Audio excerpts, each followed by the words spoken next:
You ask Tiger to solve. This deals with linear equations with one unknown. The final result is x equals 10. Let's solve it step by step. Simplify the expression. Group like terms. Simplify the arithmetic. Group all constants on the right side of the equation. Add 17 to both sides. Simplify the arithmetic.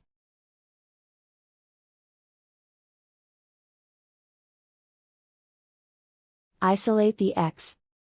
Divide both sides by 3. Simplify the fraction. Find the greatest common factor of the numerator and denominator. Factor out and cancel the greatest common factor. And so the final result is x equals 10.